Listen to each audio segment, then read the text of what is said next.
కర్ణాటకలో బహుజన సమాజ్ పార్టీ ఎమ్మెల్యేగా గెలిచి తొలిసారి మంత్రి అయిన ఎన్ మహేష్ పదవికి రాజీనామా చేశారు.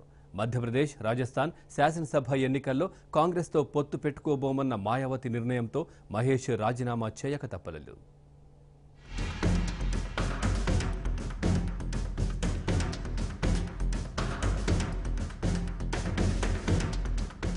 మరో నెల రోజుల్లో మధ్యప్రదేశ్, రాజస్థాన్ శాసనసభ ఎన్నికలు జరగబోతున్నాయి.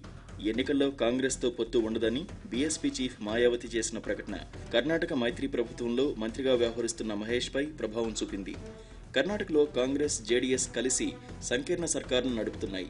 కాంగ్రెస్ సారథ్యంలో సాగుతున్న ప్రభుత్వంలో బీఎస్పీ సభ్యుడు మంత్రిగా ఉండడం రాజకీయంగా ఇబ్బంది అవుతుందని భావించిన మాయావతి రాజీనామా చేయాల్సిందిగా మహేష్ను ఆదేశించినట్టు తెలుస్తోంది.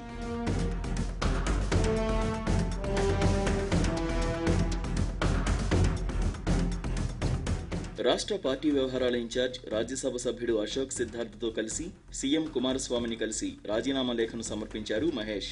జరిగిన శాసనసభ ఎన్నికల్లో జేడీఎస్తో బీఎస్పీ పొత్తు పెట్టుకున్నందున కీలకమైన విద్యాశాఖ మంత్రి పదవిని కేటాయించారని మహేష్ అన్నారు. 4 నెలల్లో మంత్రి పదవితో సంతృప్తి చెందానన్నారు. కానీ నియోజకవర్గానికి, పార్టీకి సేవలు అందించలేకపోతున్నానని, అందుకే మంత్రి పదవికి రాజీనామా చేసినట్టు ప్రకటించారు. వచ్చే లోక్సభ ఎన్నికల్లో పార్టీని బలోపేతం చేసే దిశలో ముందుకు సాగుతానని చెప్పారు. జేడీఎస్తో ఎటువంటి ఇబ్బంది లేదని, కేవలం మంత్రి పదవికి మాత్రమే రాజీనామా చేశానని, ఎమ్మెల్యేగా కొనసాగుతానని స్పష్టం చేశారు. కుమారస్వామి ప్రభుత్వానికి పరోక్షంగా అండగా ఉంటానన్నారు. ప్రభుత్వంలో మాత్రమే ఉండనని అన్నారు. నియోజకవర్గ ప్రజలకు దూరంగా ఉంటున్నానని, అభివృద్ధి జరగడం లేదని వస్తున్న విమర్శలకు చెక్ పెట్టదలిచానని అన్నారు.